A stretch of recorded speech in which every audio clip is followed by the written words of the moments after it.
मित्रों, आप सबको मेरा प्रणाम, नमस्ते।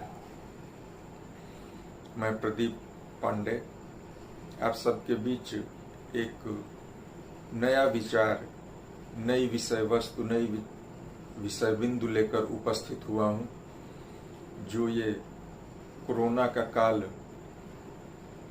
सोचने के लिए विवश कर दिया, और कम से कम मेरे विचार से ये सही है।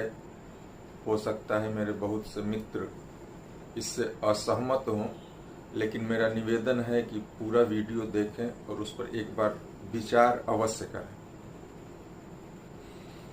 आज जो वातावरण है, जो माहौल है, उसमें हम सब डरे हुए हैं, सहमे हुए हैं। कुछ लोग अपनों के खोने के गम में डूबे हुए भी हैं। अधिकांश लोग भयभीत हैं स्वयं के स्वास्थ्य को लेकर, परिवारजनों के स्वास्थ्य को लेकर। लेकिन ये खोने का गम, ये खोने का डर, ये एहसास, ये संवेदना इसके पहले हमारे अंदर जागृत क्यों नहीं हुई? ये सोचने का विषय है। आज तक हम दूसरे के मौत पर उत्साह मनाते रहे, अपने उत्साह में, अपने पर्व में दूसरे के मौतों को सम्मिलित करते रहे, उसको स्वाद बनाते रहे, दूसरों के मौत पे चटकारे लेते रहे। जी हाँ, मैं बात कर रहा हूं जीव हत्या पे। आज तक हम अपने स्वाद के नाम पे,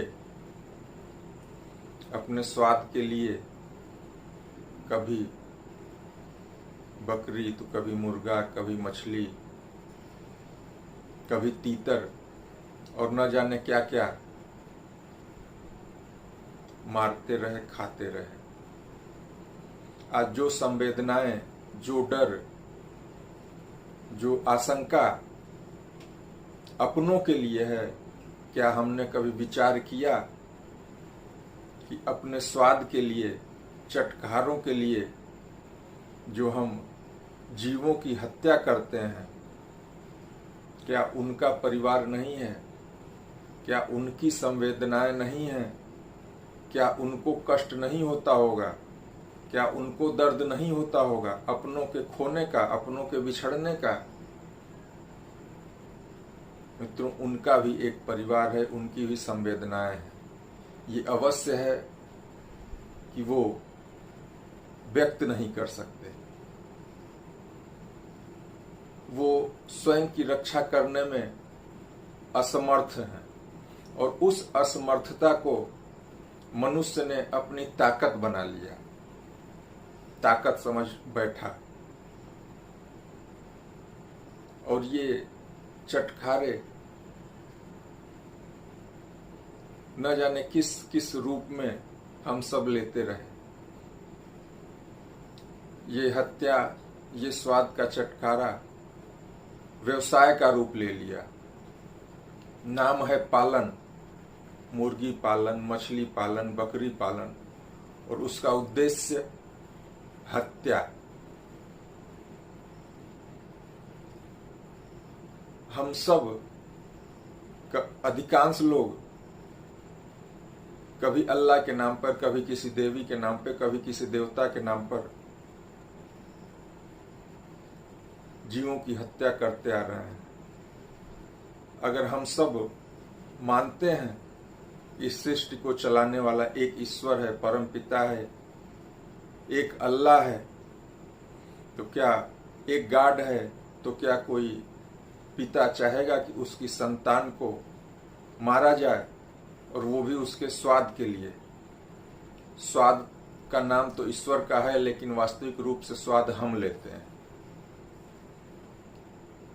दूसरी चीज, डाइनिंग टेबल पर बैठ के एक पिता मांसाहार करता है, और वो अपने बच्चों को उस मांसाहार के बीच ही शिक्षा देता है कि हमारी वजह से किसी को कष्ट नहीं पहुंचना चाहिए, हमारी वजह से किसी की आंखों में आंसू नहीं आना चाहिए। वो ये क्यों भूल जाता है उस वक्त जिस मांस का भक्षण कर रहा है, जो हड्डी नोच रहा है, वो भी कभी जीव था, उसके अंदर भी कभी आत्मा थी, उसके अंदर भी संवेदनाएं थी। ये झूठा ढोंग क्यों?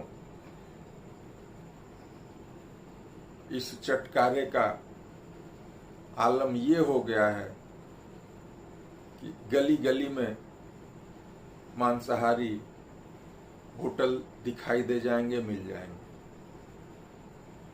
इसके अलावा नाटक पे नाटक, झूठ पे झूठ हम बोलते आ रहे हैं। मंगल को नहीं खाएंगे, बृहस्पति को नहीं खाते हैं, मांसाहार नहीं करते हैं, शनिवार को नहीं करते हैं, सावन में नहीं खाएंगे, नवरात्रि में नहीं खाएंगे। ये झूठ और नाटक क्यों और कब तक, किसके लिए? मित्रों, ये हमें समझना होगा, सोचना होगा। आज कुछ दिनों से नदियों में मानव के शव मिल रहे हैं, देखा जा रहा है जानवर नोच रहे हैं। तो ये प्रकृति का एक संदेश है मानव जाति को, जो हमारा विज्ञान भी कहता है कि प्रत्येक क्रिया के विपरीत बराबर प्रक्रिया होती है। हमारे पूर्वज भी कहते आ रहे हैं कि हम जो प्रकृति को देंगे वो प्रकृति हमें वापस करेगी। तो जो चीज जिस रूप में हमने प्रकृति को दिया, आज प्रकृति वही हमें वापस कर रही है और हम ये समझने की कोशिश नहीं कर रहे हैं। ये चीजें हमें समझनी होगी। ईश्वर ने, अल्लाह ने, गॉड ने जिस रूप में हम उस श्रेष्ठ संचालक को मानते हैं, हमें बुद्धि दिया है, विवेक दिया है कि इस काल चक्र से हम निकलने के लिए प्रयासरत रहें, प्रयास करें। और ये केवल बुद्धि विवेक इंसान के पास ही है, लेकिन वो उस विवेक का प्रयोग हम सब नहीं कर रहे हैं। आज जो स्थिति बनी हुई है, मानव जाति पे संकट बना हुआ है, एक छोटा सा वायरस पूरी दुनिया को रोक दिया। हम सब घर में बैठे हुए हैं, उससे बचने की कोशिश कर रहे हैं, लेकिन वो घर के में घुस के मारा और घर में घुस के मार रहा है। लेकिन हम सब, हमारा विज्ञान अपने आप को असमर्थ पा रहा है। तो कहीं न कहीं ये प्रकृति का संकेत है। आइए हम सब मिलकर इस पे विचार करें। प्रकृति ने हमें एक संकेत दिया है कि हम सब प्रकृति के साथ रहें, प्रकृति के होकर चलें, प्रकृति का होकर रहें। अन्यथा प्रकृति ने सृष्टि में भेजे न जाने कितने योनियों को समाप्त कर दिया है, वो इतिहास बन के रह गए हैं। और इस प्रकृति को, मानव जाति को भी समाप्त करने में समय नहीं लगेगा। एक बार हम सब मिलकर इस पर विचार करें कि जो संवेदना, जो डर, जो प्रेम हमें अपनों के प्रति है, वो हम अन्य जीवों के प्रति भी रखें, अपने अंदर पैदा करें।